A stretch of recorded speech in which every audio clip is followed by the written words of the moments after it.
Hello students, আজকে তোমাদের আমি ক্লাস 12-এর থার্ড সেমিস্টারের হিস্ট্রির আরও একটি চ্যাপ্টারের আলোচনা নিয়ে চলে এসেছি। আগের দিন তোমাদের হিস্ট্রির চ্যাপ্টার 2-এর শ্রী চৈতন্যদেব পক্তি আমি পড়িয়েছিলাম। আজকে আমি পড়াতে চলেছি বারকারি আন্দোলন বা বিঠোবা উপাসনা। এখানে আমাদের জানতে হবে বারকারি আন্দোলন বিঠোবা উপাসনা বইতে অনেকটাই রয়েছে, কিন্তু আমাদের অতটা লাগবে না এমসিকিউ সলভ করার জন্য। এমসিকিউতে 40-40 যদি পেতে হয় তাহলে তোমাদেরকে আমি যেভাবে পড়াচ্ছি পয়েন্ট টু পয়েন্ট সেগুলো মনে রাখলেই হয়ে যাবে। খুব সহজে আমরা চ্যাপ্টারটি আলোচনা করে নেব, তারপরে দেখবে এমসিকিউ সলভ করতে তোমাদের খুবই সুবিধা হবে। তাহলে প্রথমেই শুরু করা যাক, বারকারি আন্দোলনটা কি। বারকারি আন্দোলন শুরু হয়েছিল মহারাষ্ট্র থেকে, ঠিক আছে? আমাদের দেশের দক্ষিণ দিক থেকে এটি শুরু হয়েছিল। বারকারি আন্দোলন কি, কারা এটি চালু করেছিলেন, কোন কোন সাধকরা কি কি পথ দেখিয়েছিলেন সেখানকার মানুষজনদের, সেগুলি নিয়েই হচ্ছে বারকারি আন্দোলন বা বিঠোবা উপাসনা, ঠিক আছে? তাহলে চলো আগে আমার ব্যাপারটা ভালো করে জেনে নিই, তারপরে বোর্ড ওয়ার্ক থেকে আমরা জেনে নেব। প্রথম হচ্ছে মধ্যযুগের মহারাষ্ট্রে 4টি ভক্তিবাদী সম্প্রদায়ের উদ্ভব হয়েছিল। মধ্যযুগে কোথায়? মহারাষ্ট্রে 4টি ভক্তিবাদী আন্দোলনের সূচনা হয়েছিল। 4টি কি কি? একটা হচ্ছে বারকরি, প্রথমেই আমরা আজকে জানবো বারকরি কি। আর একটা হচ্ছে মহানুভব ধার করি, বার করি আর ধার করি, ঠিক আছে? আর কি মহানুভব, আর একটা কি দত্তাত্রেয়। এই 4টি যে আন্দোলনের সূচনা হয়েছিল, আন্দোলন মানে ভক্তিবাদী আন্দোলন আসলে, আর এই আন্দোলন মানে ঝগড়াঝাটি অশান্তি ওইসব আন্দোলন নয়, ঠিক আছে? ভক্তিবাদী কয়েকটা 4টি সম্প্রদায় তৈরি হয়েছিল, এগুলো হচ্ছে সম্প্রদায়ের নাম। ভক্তিবাদী আন্দোলনের যে সম্প্রদায় 4টি, তার হচ্ছে বার করি, ধার করি, মহানুভব, দত্তাত্রেয়। প্রথমে আমরা আজকে জেনে নেব বার করি যে ভক্তিবাদী সম্প্রদায়, বার করি যে আন্দোলন সেইটার বিষয়, ঠিক আছে? আচ্ছা, এখানে লেখা আছে আন্দোলন, আসলে এটা আন্দোলন না, এটা সম্প্রদায় হবে, ঠিক আছে? আগে আমি বলে দিলাম তোমাদের। প্রথমে জানবো বার করি কথাটির অর্থ কি। বার করি মানে কিছু বার করে দিলাম সেটা নয়, বার করি কথাটির অর্থ হচ্ছে তীর্থযাত্রার পথ। তীর্থযাত্রা মানে তো আমরা সবাই জানি, ঠিক আছে? ভগবানের কোনো তীর্থস্থান মন্দির হোক, সেখানে যে যাত্রা করা হয় সেটাকেই বলা হয় তীর্থযাত্রার পথ, ঠিক আছে? তাহলে সবসময় মনে রাখবে এটা এমসিকিউ তো আসতে পারে। বারকরি কথার অর্থ হলো তীর্থযাত্রার পথ, ঠিক আছে? বারকারি না, বার করি হবে এটাও। এরপর বারকরি সম্প্রদায়ের প্রধান দেবতা কারা ছিলেন, ঠিক আছে? এটা একটা সম্প্রদায় জেনে নিলাম, এর অর্থটা কি সেটাও আমরা জেনে নিলাম। এবার হচ্ছে বারকরি সম্প্রদায় এরা কোন দেবতার আসলে পুজো করতেন, এদের মার্গদর্শন আসলে কি ছিল, ঠিক আছে? সেগুলো জানবো। বারকরি সম্প্রদায়ের প্রধান দেবতার নাম ছিল বিঠল। বিঠল শুনতে নামটা একটু খটোমটো লাগতে পারে, কারণ কি? কারণটা দক্ষিণ ভারতে দেবতার নাম অনুসারে, দক্ষিণ ভারতে আমাদের যে বিষ্ণুদেব আছে, বিষ্ণুদেবকে বিঠল নামে ডাকা হতো, ঠিক আছে? সেই কারণে আমাদের নামটা শুনতে একটু খটোমটো লাগবে। বিঠল, খুব অসুবিধা না, বিঠল, বয়সী ঠ ঠ, ঠয়ের নিচে হসন্ত অবশ্যই আর ল, বিঠল। এবার হচ্ছে আমরা জেনে গেলাম যে বারকরি সম্প্রদায়ের সূচনা কি করে হয়েছিল, তার যে অর্থ জেনে নিলাম, কোন দেবতার পূজা করা হতো সেটাও জেনে নিলাম। এবার হচ্ছে বারকরি যে সম্প্রদায়, তার যে মূল ভিত্তি কী কী ছিল। বারকরি সম্প্রদায়ের মূল ভিত্তি ছিল ঈশ্বরের কাছে সব মানুষ সমান, জাতি ধর্ম বর্ণ নির্বিশেষে। ভক্তিবাদী আন্দোলনের এর আগে আমি শ্রী চৈতন্যদেব সম্পর্কে যা যা পড়িয়েছিলাম সেখানেও কিন্তু ঘুরিয়ে ফিরে সে একই কথা, ঈশ্বরের কাছে সব মানুষ সমান, জাতি ধর্ম নির্বিশেষে। কোনো বনবাস সন্ন্যাস কৃচ্ছ সাধন করার মানে কোনো কঠিন তপস্যা, কোনো বনবাস সন্ন্যাস এগুলো করার দরকার নেই। ঈশ্বরকে পেতে গেলে, ঈশ্বরকে পেতে গেলে কি প্রয়োজন? মনের ভক্তিটাই আসল। সেটাই এই বারকরি সম্প্রদায় তুলে ধরতে চেয়েছিল। এছাড়াও আমরা আরও মানে বেশি কিছু জিনিস আমরা জেনে নেব।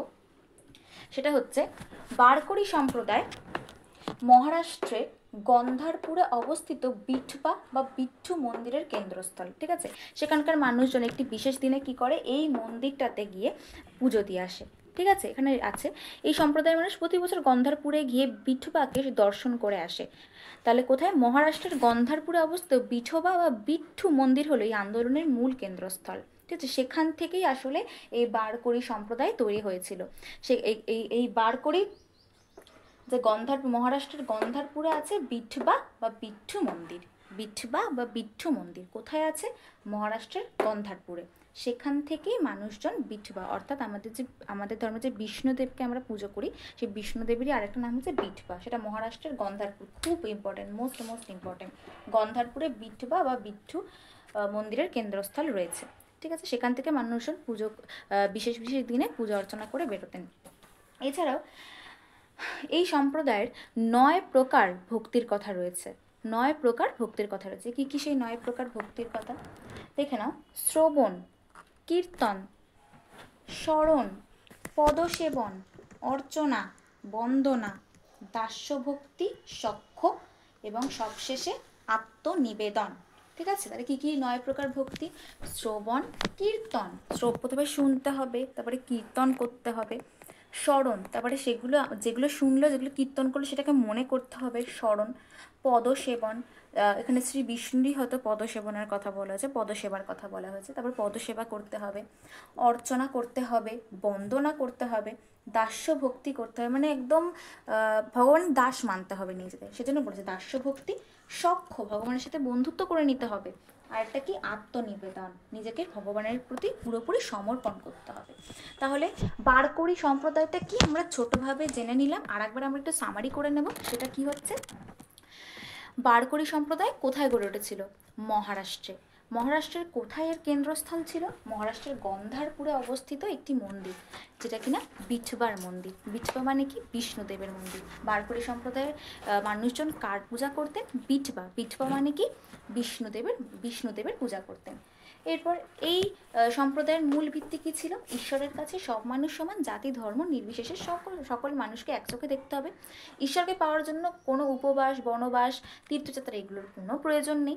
এখানে 9 প্রকার ভক্তির কথা বলা হয়েছে: শ্রবণ, কীর্তন, স্মরণ, পদসেবন, অর্চনা, বন্দনা, দাস্য ভক্তি, সখ্য, আত্মনিবেদন। ব্যাস, এইটুকু সম্পর্কে তোমরা এটা জানলেই হয়ে যাবে। এবার আমরা জেনে নেব যে বারকরি সম্প্রদায়ের প্রধান যে সন্ন্যাসীরা ছিলেন, বা প্রধান যে উপদেষ্টা ছিলেন, তাদের সম্বন্ধে এবার তো চলো এবার আমরা বারকরি সম্প্রদায়ের দুজন বিখ্যাত উপদেষ্টার সম্পর্কে জেনে নেব। ঠিক আছে, আচ্ছা, প্রথমে আছে জ্ঞানদেব। জ্ঞানদেবের সম্পর্কে একটু জেনে নেব। জ্ঞানদেব কে ছিলেন? মহারাষ্ট্রের ভক্তিবাদী আন্দোলনের প্রাণপুরুষ ছিলেন জ্ঞানদেব বা জ্ঞানেশ্বর। তোমাদের এমসিকিউটা কিন্তু আসতেই পারে যে বারকরি সম্প্রদায়ের প্রাণপুরুষ কে ছিলেন, বা মহারাষ্ট্রের ভক্তিবাদী আন্দোলনের প্রাণপুরুষ কে ছিলেন। তাহলে তুমি চোখ বন্ধ করে জ্ঞানদেব বা জ্ঞানেশ্বর নামটি লিখে দেবে। ঠিক আছে, তার পিতামহ নাম কি? গোবিন্দ রায়। পিতামহের নাম মানে ঠাকুরদার নাম গোবিন্দ রায়, আর প্রপিতামহ নাম ছিল হচ্ছে ত্রিম্বক পন্থ। তারা নাথপন্থী সাধক ছিলেন। নাথপন্থী আবার অন্য ধারার কোনো সাধনের পথ হবে। ঠিক আছে, তারা কোন ধর্মের পথ এই সাধক ছিলেন? নাথপন্থী। তার পিতা বিঠ্ঠল সন্ন্যাস নেন এবং পরবর্তীকালে গৃহজীবনে ফিরে এলে তাকে নানা ধরনের সামাজিক নির্যাতন ভোগ করতে হয়। তার পিতা কি করেছিলেন? বিঠ্ঠল এক্ষুনি পড়ালাম। ঠিক আছে, বিঠ্ঠল ধর্মের সন্ন্যাস নিয়েছিলেন। কিন্তু তিনি যখন সাংসারিক জীবনে গৃহজীবনে ফিরে এসেছিলেন, জ্ঞানদেবের পিতা, তখন কি হয়েছিলেন? বিভিন্ন ধরনের অশান্তি শুরু হয়ে গেছিল। তো যাই হোক, আমাদের ওই বিষয়গুলো খুব একটা তোমাদের আসবে না। তোমাদের মেন জিনিস কি? জ্ঞানদেবের জ্যেষ্ঠ ভ্রাতা ছিলেন, তার নাম কি? নৃবৃত্তিনাথ। এই যে লিখে দিয়েছি, নৃবৃত্তিনাথ। তিনি জ্ঞানদেবকে পরামর্শ দিলেন সন্ন্যাস ধর্ম নিতে, নাথ ধর্মের সঙ্গে যুক্ত হতে। নৃবৃত্তিনাথ তাকে ভক্তিবাদের প্রতি আকৃষ্ট করেন এবং যোগ সাধনায় দীক্ষা দেন। জ্ঞানদেব আবার তার কনিষ্ঠ ভ্রাতা সোপানদেব ও ভগিনী মুক্তবাইকেও ভক্তি আন্দোলনের সঙ্গে যুক্ত করেছিলেন। জ্ঞানদেব ছিলেন মহারাষ্ট্রের ধর্মীয় আন্দোলনের কেন্দ্রীয় চরিত্র। ঠিক আছে, তাহলে মোট ব্যাপারটা কি হলো যে জ্ঞানদেবের পূর্বপুরুষরাই আগে থেকে নাথপন্থী সম্প্রদায়ের সাথে যুক্ত ছিলেন। নাথপন্থী হচ্ছে অন্য একটি সন্ন্যাস সম্প্রদায়। ঠিক আছে, এরপর জ্ঞানদেব যখন বড় হলেন, তখন তার জ্যেষ্ঠ ভ্রাতা মানে বড় ভ্রাতা নৃবৃত্তিনাথ নাথপন্থী সম্প্রদায়ে যাতে যুক্ত হতে পারে সেদিকে, মানে নাথপন্থী বা বিঠ্ঠল বারকরি সম্প্রদায় এগুলো অনেকটা একই রকম। ঠিক আছে, একই আসলে, নাথপন্থী বলো বা বারকরি সম্প্রদায় বলো, আলাদা কিছু না। তো পূর্বপুরুষের থেকেই নাথপন্থী ব্যাপারটা ছিল। এরপরে কি? নৃবৃত্তিনাথও বললেন যে সন্ন্যাস ধর্মে দীক্ষা নাও। জ্ঞানদেব তাই করলেন। এরপর জ্ঞানদেব যখন দীক্ষা নিয়ে নিলেন নৃবৃত্তিনাথের কথা শুনে, তখন আবার জ্ঞানদেবের ভ্রাতা মানে ভাই সোপানদেব আর ভগিনী মুক্তাবাইকেও আন্দোলনে যোগ দিলেন। আন্দোলন মানে কি? ভক্তিবাদী আন্দোলন, সবসময় মনে রাখবে। ভক্তিবাদী আন্দোলনে জ্ঞানদেব যুক্ত হওয়ার পরে তার ভাই বোনদেরও সাথে নিলেন। একজনের নাম সোপানদেব আর একজনের মুক্তাবাই। এরপর তিনি চারিদিকে ভক্তিবাদী আন্দোলনটাকে প্রচার করতে লাগলেন।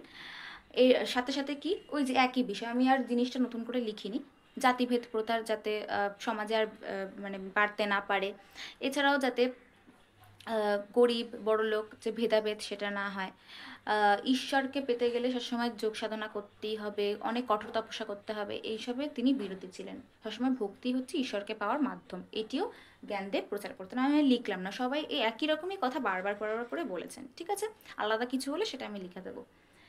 এরপর এভাবে তিনি আস্তে আস্তে বিখ্যাত হয়ে উঠলেন, ঠিক আছে? প্রথম নাম বারকরী সম্প্রদায়ের আসলে কিন্তু জ্ঞানদেব হয়ে গেল। এরপরে গীতার একটি ভাষ্য তিনি রচনা করেছিলেন, মানে গীতার একটি পার্ট তিনি রচনা করেছিলেন, সেটার নাম কি? জ্ঞানেশ্বরী। জ্ঞানেশ্বরী, জ্ঞানদেব থেকে না, নাম থেকেই আসছে, দেখো, জ্ঞানেশ্বরী, গীতার একটি ভাষ্য। এরপর জ্ঞানেশ্বরীটা কিন্তু শুধুমাত্র গীতার একটি ভাষ্য তিনি রচনা করেছেন সেটা নয়, এই জ্ঞানেশ্বরী পরবর্তীকালে বারকরী সম্প্রদায়ের মূল ধর্মগ্রন্থেতেও পরিণত হয়েছিল, ঠিক আছে? তাহলে বারকরী সম্প্রদায়ের মূল ধর্মগ্রন্থের নাম কি? বারকরী সম্প্রদায়ের মূল ধর্মগ্রন্থের নাম হচ্ছে জ্ঞানেশ্বরী। সবসময় মনে রাখবে, এটা কিন্তু আসতে চলেছে তোমাদের, ঠিক আছে? এছাড়াও তিনি আরও কয়েকটি ধারাভাষ্য সেই সময় রচনা করেছিলেন, সেগুলোর নাম কি? অমৃতানুভব আভঙ্গ। অমৃতানুভব আভঙ্গ কে রচনা করেছেন? জ্ঞানদেব রচনা করেছেন। তাহলে চলো আবার একটু সামারি করে বুঝিয়ে দিই। জ্ঞানদেব হচ্ছে দক্ষিণ ভারত অর্থাৎ মহারাষ্ট্রের ভক্তি আন্দোলনের প্রথম প্রাণপুরুষ কে ছিলেন? এই জ্ঞানদেব, ভক্তি আন্দোলনের প্রাণপুরুষ। তিনি কার কাছ থেকে দীক্ষা, মানে কার পরামর্শে দীক্ষা গ্রহণে উৎসুক হয়ে গিয়েছিলেন? এই বারকরী সম্প্রদায়ের বা ওই নাথ সম্প্রদায়ের, তোমার বারকরী সম্প্রদায় অর্থাৎ নাথ সম্প্রদায়ের যে সন্ন্যাস দীক্ষাটা উনি নেবেন, সেটা কার দ্বারা তিনি ইন্সপিরেশন পেয়েছিলেন? নৃবৃত্তিনাথ, তার জ্যেষ্ঠ ভ্রাতা। এরপর তিনি সন্ন্যাস নিয়ে নিলেন, নাথপন্থী সম্প্রদায়ে চলে এলেন। এরপরে তিনি তার ভ্রাতা সোপানদেব ও ভগিনী মুক্তাবাইকেও সেখানে নিয়ে এলেন। এরপর যখন তিনি নাম ছড়িয়ে তিনি যত বিখ্যাত হতে লাগলেন, তত তিনি বিভিন্ন ধরনের বই, ধারাভাষ্য প্রভৃতি রচনা করতে লাগলেন, প্রভৃতি সংস্করণ করতে লাগলেন বলাটা ভালো, কারণ গীতারই একটি সংস্করণ উনি করেছিলেন, একটি ভাষ্য, সেটা হচ্ছে জ্ঞানেশ্বরী, যেটা কিনা পরবর্তীকালে বারকরী সম্প্রদায়ের মূল ধর্মগ্রন্থ হয়ে গিয়েছিল। এছাড়াও তিনি অমৃতানুভব আভঙ্গ রচনা করেছিলেন। ব্যাস এই কটা পয়েন্ট মনে রাখলে, 4টে পয়েন্ট, জাস্ট 4টে পয়েন্ট, 3টে থেকে 4টে পয়েন্ট মনে রাখলে জ্ঞানদেব হয়ে যাবে, সব তোমাদের পড়তে হবে না, ঠিক আছে? এরপরে আসবে কে? এরপরে আসবে নামদেব। জ্ঞানদেবের পরে কে এলো? নামদেব। আচ্ছা, নামদেবের বিষয়টা কি? জ্ঞানদেবের পর মহারাষ্ট্রে বারকরী আন্দোলনের শ্রেষ্ঠ প্রচারক ছিলেন নামদেব। তিনি ছিলেন নিম্ন বংশোদ্ভূত মানুষ, তার জন্ম একটি দর্জি পরিবারে হয়েছিল, মানে তিনি খুবই গরিব একটি পরিবারে জন্মগ্রহণ করেছিলেন, যেটাকে আমরা বলি লোয়ার ক্লাস, ঠিক আছে? সেরকম লোয়ার মিডিল ক্লাস যেটা বলি, ঠিক আছে? একটি দর্জি পরিবারে তিনি জন্মগ্রহণ করেছিলেন। এই সম্প্রদায়ের অনেক সন্তই নিম্ন বংশোদ্ভূত ছিলেন, ঠিক আছে? তিনি ছোটবেলায় কোথায় জন্মগ্রহণ করেছিলেন, কীভাবে জন্মগ্রহণ করেছিলেন? তিনি নিম্ন বংশোদ্ভূত ছিলেন, এটুকু মনে রাখলেই তোমাদের হবে। দর্জি পরিবারে জন্মগ্রহণ করেছিলেন। তিনি কি কি বলতেন, তার ধর্মমত কি কি ছিল? তিনি বিঠোবা বা বিষ্ণুর উপাসক বা একেশ্বরবাদে বিশ্বাসী ছিলেন, ঠিক আছে? বিঠোবার উপাসক তো তিনি হবেনই, কারণ বারকরী আন্দোলনের মূল দেবতার নামই তো বিঠোবা, ঠিক আছে? তিনি কার উপাসক ছিলেন? বিঠোবা বা বিষ্ণুর উপাসক। তিনি মনে করতেন একমাত্র বিশুদ্ধ ভক্তির মাধ্যমে মুক্তিলাভ সম্ভব। তিনি প্রচার করতেন ব্রত, উপবাস, কৃচ্ছ সাধনের বিন্দুমাত্র প্রয়োজন। সেই একই কথা ঘুরে ফিরে কিন্তু প্রত্যেকের মুখেই আমরা দেখতে পাচ্ছি, তাই বারবার করে এগুলো বলার প্রয়োজন নেই, প্রত্যেকে একই কথাই বলেছে। এরপর তিনি কবিতা রচনা করে তার মাধ্যমে ধর্মীয় উপদেশ দান করতেন। মারাঠি ভাষায় রচিত তার কবিতাগুলি ঈশ্বরপ্রেমে ভরপুর। তিনিও বিভিন্ন কবিতা রচনা করতেন, সেই কবিতার দ্বারা তিনি নিজের মতাদর্শ চারিদিকে প্রচার করে বেড়াতেন। তার কি হয়েছে? তার জ্ঞানবাই সহ 12 জন সহচর ছিল। তার সহচর বা অনুচর যাকে বলে, মানে তাকে তার শিষ্য বলতে পারো। তার সহচর ছিল 12 জন। তার মধ্যে তার 12 জন শিষ্যের মধ্যে কে উল্লেখযোগ্য ছিলেন? 12 জন শিষ্যের মধ্যে উল্লেখযোগ্য ছিলেন হচ্ছে জ্ঞানবাই, ঠিক আছে? নামদেবের একজন উল্লেখযোগ্য সহচরের নাম যদি দেয় জ্ঞানবাই, জ্ঞানদেব কিন্তু মোটেও করে দেবে না, জ্ঞানদেব কিন্তু অন্যজন। জ্ঞানবাই হচ্ছে নামদেবের একজন সহচরও বলতে পারো, বা এমসিকিউতে শিষ্যও আসতে পারে, যাই আসুক না কেন, জ্ঞানবাই, ঠিক আছে? তাহলে নামদেব সম্বন্ধে আরোই তোমাদের সেভাবে কিছু পড়তে হবে না, জাস্ট এই 4টে পয়েন্ট মনে রাখবে। তিনি নিম্ন বংশোদ্ভূত ছিলেন, তা তিনি একটি দর্জি পরিবারে জন্মগ্রহণ করেছিলেন, অনেক কষ্ট করে জীবনে বড় হয়েছিলেন। এরপর তিনি সন্ন্যাস ধর্ম দীক্ষা নেন। জাতিভেদ প্রথা তিনি মানতেন না, ওই একই কথা। বিশুদ্ধ ভক্তি হচ্ছে মুক্তির পথ, এটা তিনি মেনে চলতেন। আর কি, তার 12 জন শিষ্য ছিলেন বা সহচর ছিলেন, তার মধ্যে উল্লেখযোগ্য ছিল হচ্ছে জ্ঞানবাই। তাহলে নামদেব সম্পর্কে আমরা জানলাম, জ্ঞানদেব সম্পর্কে। আচ্ছা, এবার আমরা আরও দুজনের কথা জেনে নেব, তাহলে বারকুড়ি সম্প্রদায়ের সকলের নাম আমাদের জানা হয়ে যাবে। ঠিক আছে, সকলের নাম নয়, আসলে যারা বিখ্যাত হয়েছিলেন সে সময় তাদের নাম জেনে নেব। আচ্ছা, এরপরে ছিলেন কে? একনাথ। তারপরে ছিলেন তুকারাম। প্রথমে একনাথের বিষয়ে আমরা জেনে নিই। নামদেবের মৃত্যুর প্রায় 200 বছর পর, যে নামদেব এক্ষুনি পড়লাম, নামদেবের মৃত্যুর 200 বছর পর একনাথ মহারাষ্ট্রে ভক্তিবাদ প্রচার করেন। মানে 200 বছর সেরকমভাবে ভক্তিবাদ কিন্তু এগিয়ে যায়নি। তারপর 200 বছর পরে কে এসেছিলেন? একনাথ। একনাথ এসে ভক্তিবাদ আন্দোলনটাকে এগিয়ে নিয়ে গিয়েছিলেন। বোঝা গেছে? তিনি ছিলেন প্রখ্যাত সাধক ভানুদাসের প্রপৌত্র। গৃহী জীবনযাপন করলেও একনাথ গ্রন্থ রচনা ও ভক্তিধর্মের প্রচারের মাধ্যমে তার জীবন অতিবাহিত করেছিলেন। ঠিক আছে, মানে কি বলতে চাইছেন, তিনি গৃহেই জীবনযাপন করতেন, সন্ন্যাস ধর্ম নেননি, কিন্তু তবুও তিনি তার জীবনটাকে ভক্তি ধর্মের দিকে এগিয়ে নিয়ে গেছিলেন। এছাড়া বিভিন্ন ধরনের গ্রন্থ রচনা করেছিলেন যে তিনি ভক্তিমার্গ দর্শন করতে পারেন। ঠিক আছে, তিনি সন্ন্যাস নেননি, তবে তিনি গৃহেই যাপন করতেন, কিন্তু ভক্তিমার্গ থেকে তিনি সরে আসেননি। এক্ষেত্রে তিনি একটু ব্যতিক্রম। ঠিক আছে, আর অবশ্যই মনে রাখতে হবে তিনি কার প্রপৌত্র ছিলেন? প্রখ্যাত সাধক ভানুদাসের প্রপৌত্র ছিলেন। এমসিকিউতে কিন্তু আসতেই পারে। হয়ে গেল। এরপর তিনিও, এটা কিন্তু একটু তোমাদের প্রবলেম হতে পারে, তিনিও কিন্তু গীতার সংস্করণ জ্ঞানেশ্বরী প্রচার করতেন। আচ্ছা, জ্ঞানেশ্বরী আমরা আগে যেটা জানলাম ধর্মগ্রন্থ, জ্ঞানেশ্বরী নাম ছিল, সেটা কিন্তু রচনা করেছিলেন জ্ঞানদেব। তোমাদের যদি দেয় জ্ঞানেশ্বরী যে ধর্মগ্রন্থ, সেটাকে রচনা করেছিলেন জ্ঞানদেব। আর এটা হচ্ছে গীতার একটি সংস্করণ, গীতার একটি পার্ট রচনা প্রচার করেছিলেন কে? প্রকাশ করেছিলেন কে? সরি, প্রচার না, প্রকাশ হবে। প্রকাশ করেছিলেন কে? সেটা হচ্ছে একনাথ। তার নাম কি? জ্ঞানেশ্বরী। এর নামও জ্ঞানেশ্বরী। আর জ্ঞানদেবের যে ভাষ্যটি তিনি প্রকাশ করেছিলেন সেটা হচ্ছে জ্ঞানেশ্বরী। এটা কিন্তু গোলাবে না। এরপর তাহলে আমরা আরেকটু জেনে নেব যে একনাথ কে ছিলেন। প্রথমত জানতে হবে তিনি ছিলেন জ্ঞানদেবের পরে 200 বছর পরে যদি কেউ ভক্তি আন্দোলনটাকে মহারাষ্ট্রে এগিয়ে নিয়ে যায়, তিনিই হচ্ছেন একমাত্র একনাথ। তিনি গীতার সংস্করণ জ্ঞানেশ্বরী প্রচার করেছিলেন। তিনি কে ছিলেন? প্রখ্যাত সাধক ভানুদাসের প্রপৌত্র ছিলেন। প্রখ্যাত সাধক ভানুদাসের প্রপৌত্র। এবার তার কিছু কাজের সম্বন্ধে জেনে নেব। তার রচিত ভক্তিগীতি কীর্তন মারাঠি সাহিত্যের অমূল্য সম্পদ। তিনি জাতিভেদ মানতেন না, অস্পৃশ্যদের সাথে অবাধে মেলামেশা করতেন। কথিত আছে পূর্বপুরুষদের উদ্দেশ্যে প্রদত্ত অন্ন তিনি একবার পাড়িয়াদের খাইয়েছিলেন। মানে পূর্বপুরুষদের জন্য যে খাবারটি দেওয়া হতো, পূর্বপুরুষদের জন্য মানে মারা গেলে যে খাবার দেওয়া হয়, সেটা তিনি নাকি পাড়িয়া মানে হচ্ছে কুকুরদেরকে অন্ন হিসেবে তিনি দিয়ে দিয়েছিলেন। এতটাই তিনি উদারমনা ছিলেন। এছাড়া উপাস্য দেবতাকে দেওয়ার জন্য যে জল আনতেন, সেটা তিনি এক গর্ধবকে দিয়ে দিয়েছিলেন। মানে দেবতাকে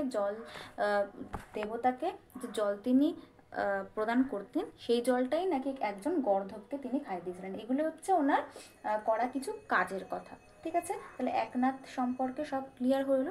মাত্র 4টে পয়েন্ট মনে রাখলেই তোমাদের হয়ে যাবে। এরপর আসছে কি? তুকারাম।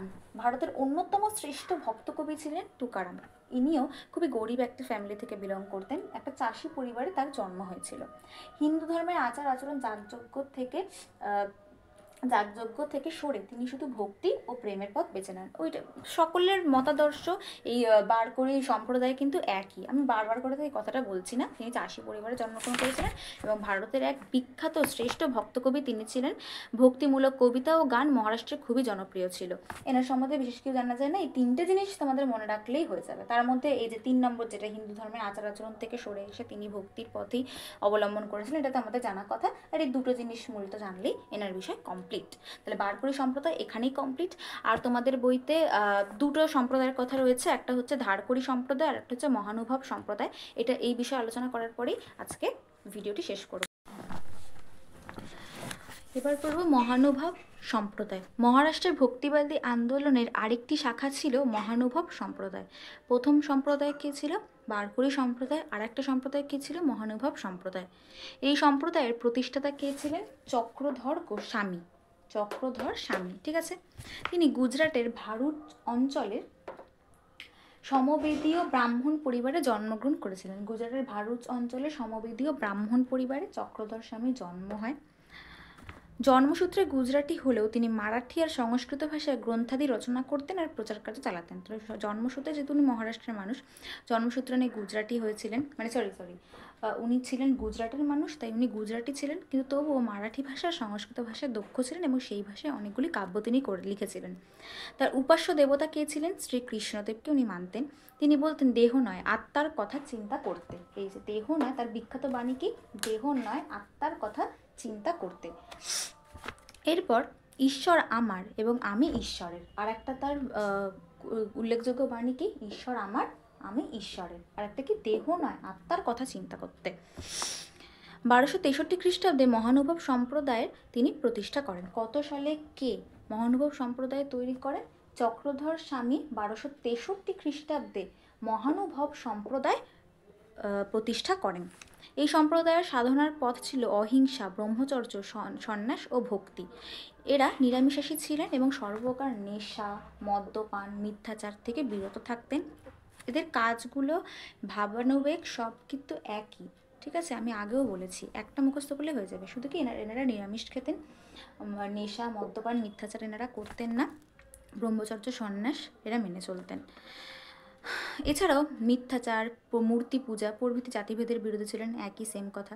এই সম্প্রদায়ে হিন্দু মুসলিম সবার জন্য সন্ন্যাস গ্রহণের দ্বার খোলা ছিল, ঠিক আছে? হিন্দুরাও সন্ন্যাস নিতে পারতেন, মুসলিমরাও নিতে পারতেন, কোনো রকম জাতিভেদ প্রথা এখানে ছিলই না। তাহলে মেন জিনিস কি? মহানুভব সম্প্রদায় কে তৈরি করেন? চক্রধর স্বামী 1263 খ্রিস্টাব্দে তৈরি করেন, ঠিক আছে? আর ওনার জন্মস্থানটা কোথায়? গুজরাটের ভারুচ অঞ্চলে সমবেদীয় ব্রাহ্মণ পরিবারে। আর দেহ নয় আত্মার কথা চিন্তা করতে হয়, এই কথাটি কে বলেছিলেন? এটাও বলেছিলেন চক্রধর স্বামী। আর ঈশ্বর আমার, আমি ঈশ্বরের, এই কথাটি কে বলেছিলেন? এই কথাটিও বলেছেন চক্রধর স্বামী। এভাবেই এমসিকিউ তোমাদের হবে। এরপর ধারকড়ি সম্প্রদায়, ঠিক আছে? আর একটা উল্লেখযোগ্য সম্প্রদায়ের নাম কি? ধারকড়ি সম্প্রদায়। ধারকড়ি সম্প্রদায় তৈরি করেছিলের রামদাস স্বামী। এটা হচ্ছে চক্রধর স্বামী আর এটা হচ্ছে রামদাস স্বামী। ইনি শ্রীরাম ও হনুমানের ভক্ত ছিলেন, ঠিক আছে? আগের জন মহানুভব সম্প্রদায়ের চক্রধর স্বামী কার ভক্ত ছিলেন? শ্রীকৃষ্ণ। আর ইনি শ্রীরাম আর হনুমানের ভক্ত ছিলেন। সিদ্ধিলাভ, এনার মতাদর্শ কি ছিল? এনার মতাদর্শ ছিল সিদ্ধিলাভ করলেই সাধক হয় না, বরং হতাশাগ্রস্ত মানুষকে দুঃখ থেকে মুক্তির উপায় বলে দিলে সেই প্রকৃত সাধক হয়। এনার মতাদর্শের মধ্যে এটি হচ্ছে উল্লেখযোগ্য একটি কথা, যে সিদ্ধিলাভ করলেই একজন সাধক সাধনার পথে চলতে পারে না। সিদ্ধিলাভ করে যদি সাধারণ মানুষকে বেঁচে থাকার পথটি বলেন, তবেই নাকি মুক্তির উপায় যদি বলতে পারেন, তবে সেই সাধক প্রকৃত অর্থে সাধক হন, ঠিক আছে? এই ধারকড়ি সম্প্রদায় হচ্ছে খুবই উল্লেখযোগ্য। মেন কথা হচ্ছে ধারকড়ি সম্প্রদায় কে তৈরি করেছেন? রামদাস স্বামী। আর উনি কার ভক্ত ছিলেন? শ্রীরাম ও হনুমানের। আর তার মেন একটা কোটেশন, তার বাণী হচ্ছে এইটা, সিদ্ধিলাভ করলেই সাধক হয় না, হতাশাগ্রস্ত মানুষকে দুঃখ থেকে মুক্তির উপায় বলতে হয়, ঠিক আছে? এই হচ্ছে মহানুভব সম্প্রদায়, এই হচ্ছে ধারকড়ি সম্প্রদায়। এই দুটো সম্প্রদায়ে এইটুকুই আছে বইতে। আর যা যা আমি পয়েন্ট করে দিলাম এগুলোই তোমাদের এমসিকিউতে আসবে, ঠিক আছে? এর বাইরে কিছু আর আসবে না। তো তোমরা ভালো করে দেখে নাও কী কী আছে। ভিডিওটা দরকার পড়লে দুবার করে দেখবে। আর ভিডিওটি ভালো লাগলে লাইক অ্যান্ড সাবস্ক্রাইব করে দেবে।